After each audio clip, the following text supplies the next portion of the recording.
នេះគឺជាការចាប់ដើមនៃការប្រកួតខ្លែងឯក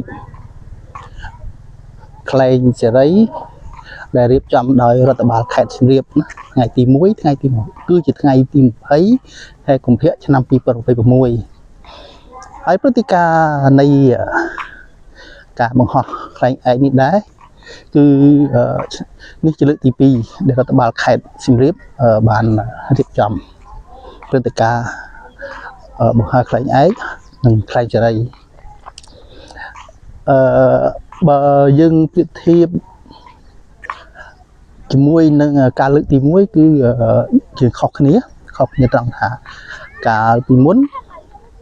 ការលើកទី1ហ្នឹងគឺយើងធ្វើនៅ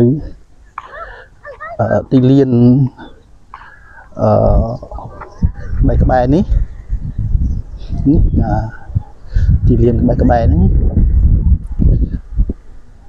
ប៉ុន្តែដល់លើកនេះគឺយើងធ្វើនៅឆ្ងាយ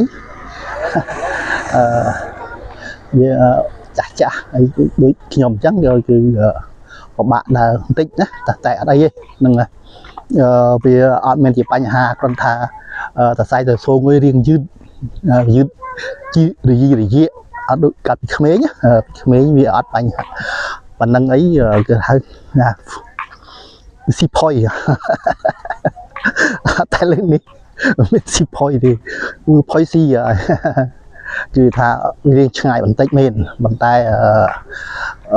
យើងមើលទស្សនវិជ្ជាបងប្អូនប្រជាពលរដ្ឋក៏ដូចជាអ្នកដែលចូលរួមក្នុងការបង្ហោះហ្នឹងគឺមានទឹកមុខសប្បាយរីករាយបើទោះបីជាថ្ងៃក្តៅប៉ុណ្ណាក៏ដោយក៏យើងគិតថាសប្បាយរីករាយនេះជាព្រឹត្តិការណ៍មួយដែលមិនធ្លាប់មានទេសម្រាប់នៅខេត្តសៀមរាបចំពោះរូបខ្ញុំផ្ទាល់អាយុហៅថាវាចូលដំណាក់ទៅដល់មជ្ឈិមអ្វីទៅហើយគឺ60ឆ្នាំជាងហើយត្រឹមតែឃើញជាលើកទី2ទេការលើកទី1គឺនៅចុងឆ្នាំ2024លើកទី2នេះគឺនៅថ្ងៃទី20ដែលការបង្ហោះខ្លែងនេះគឺមានរយៈពេល2ថ្ងៃសុំទោសមាន3ថ្ងៃថ្ងៃទី20ដល់ថ្ងៃទី22ណាហ្នឹងហើយខែកុម្ភៈឆ្នាំ2026នេះស្មើហ្នឹងយើងរៀងក្តៅបន្តិចគួបផ្សំទៅនឹងអាកាសធាតុនៃខែប្រាំងផងណាហ្នឹងហើយតែមិនជាថ្មីហ្នឹងហើយគឺយើងដើម្បីអភិរក្សនៅទីដំណើររបស់ដូនតាយើងដែលខំបង្កើតឡើងហើយយើងថែរក្សារហូតមកដល់ជំនាន់យើងនេះហើយយើងនឹងរួមគ្នាថែរក្សាណាបន្តទៅដល់កូនចៅជំនាន់ក្រោយៗទៀតណាហ្នឹងហើយទោះបីក្តៅបន្តិចតែវាអត់ជាបញ្ហាណាហ្នឹងហើយតោះយើងទៅមើលទាំងអស់គ្នាណាបាទអបសាទរខ្លែងរបស់យុវជនខេត្តចុះមូលដ្ឋានក្រុងដែលមានរូបព្រះវិស្ណុជិះគ្រុឌនៅលើផ្ទៃខ្លែង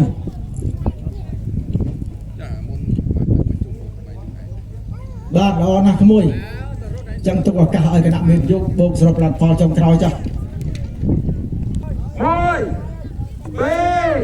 3ចេញមកបាទគុំបាទគុំជាលើកទី2របស់សមាគមសិស្សនិស្សិតបញ្ញវន្តក្មេងវត្តខេត្តសៀមរាបខ្លែងមានរចនាដោយរូបទង់ជាតិសាសនាព្រះមហាក្សត្រនិង logo សមាគម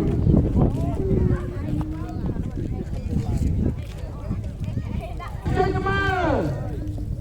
អបអរសាទរខ្លែងរបស់កឹមស៊ីងអញ្ជើញមកពីខាងភ្នំប្រសិទ្ធបាទ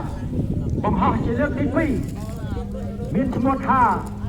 បែកជាសវណ្ណវេហាកង្ហាមានដិតរំលេចដោយទស្សនបុរាណនៅលើផ្ទៃខ្លែងចេញមក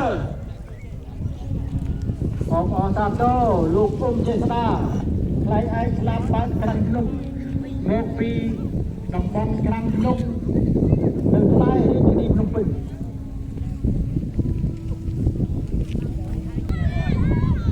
រួយរាល់ហើយ 1 2 3ចេញមក មួយមួយមួយមួយមួ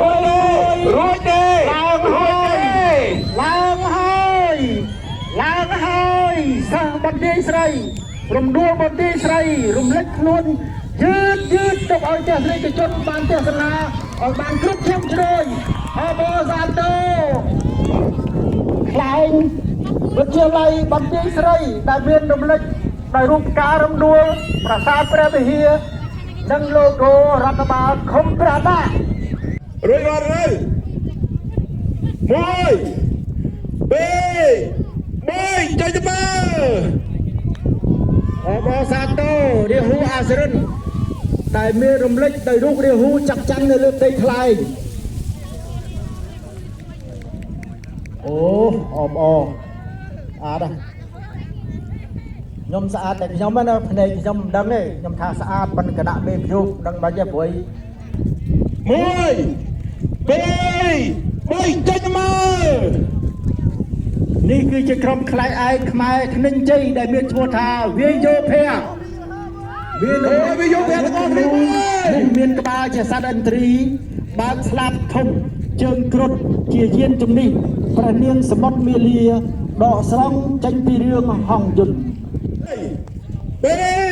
បីចុចទៅមើលសូមអបអសាទរខ្លែងរបស់លោកស្រីកឹមកែវដែលមានឈ្មោះថាសុករស្មីអង្គរមានរូបអង្គរវត្តនៅលើផ្ទៃខ្លែងបានល្អណាស់ទៅលើទីតង់ផងហ៎សូមស្ងោចសរសើរអ្នកស្រីដែលចេះធ្វើខ្លែងល្អពីពាក់ព័ន្ធនឹងជំនឿនៅក្នុងសង្គមខ្មែរតាំងពីសម័យបុរាណមកម្ល៉េះលោកតាខ្មែរយើងបង្ហោះខ្លែងឯកមានប្រពៃណីគឺនៅពេលប្រមូលផលក្នុងជំនឿ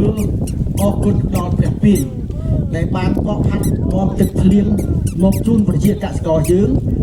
ក៏ដូចជានៅរដូវរំហើយអរគុណដល់ព្រះពីរដែលបានបកផាត់នាំយកទឹកកុំឲ្យចូលជន់នៅក្នុងស្រែងាយស្រួលឲ្យកសិករប្រមូលផលស្រូវយ៉ាងទៀតការបង្ហោះខ្លែងក៏ពាក់ព័ន្ធនឹងជំនឿសុំសេចក្តីសុខសេចក្តីចម្រើនរបស់សហគមន៍ខ្មែរយើងដែរដូច្នេះហើយប្រពៃណីទាំងនេះត្រូវបានក្រសួងវប្បធម៌និងវិចិត្រសិល្បៈជើងទី2បងក៏ដូចជាថ្នាក់ដឹកនាំអាជ្ញាធរគ្រប់ខេត្តទាំងអស់យកចិត្តទុកដាក់បំផុសឲ្យមានការលើកកម្ពស់ការអភិរក្សមរតកវប្បធម៌ដ៏មានតម្លៃរបស់យើងកុំឲ្យបាត់បង់ហើយសង្ឃឹមថាមរតកវប្បធម៌អរូបីរបស់យើងនៅពេលនេះក៏ដូចជាទៅអនាគតប្រកបជានឹងបានផ្ទេរទៅយុវជនជំនាន់ក្រោយជាសក្ខីភាពជាក់ស្ដែងយើងឃើញថាយុវជនខេត្តសៀមរាបកុមារីខេត្តសៀមរាបកំពុងតែស្រឡាញ់ខ្លែងកំពុងតែស្រឡាញ់ប្រពៃណីបង្ហោះខ្លែងដែលជាមរតកដូនតាហើយកំពុងតែរីករាយបន្តយកទៅថែរក្សាកុំឲ្យបាត់បង់យ៉ាងទៀតក្នុងគោលបំណងរបស់ស្ដេចអង្គខេត្តក៏ដូចជាមន្ទីរវប្បធម៌ក៏ដូចជាក្រសួងវប្បធម៌និងវិចិត្រសិល្បៈប្រារព្ធពិធីនេះសំខាន់គឺដើម្បីបង្ហាញពីអត្តសញ្ញាណរបស់ជាតិ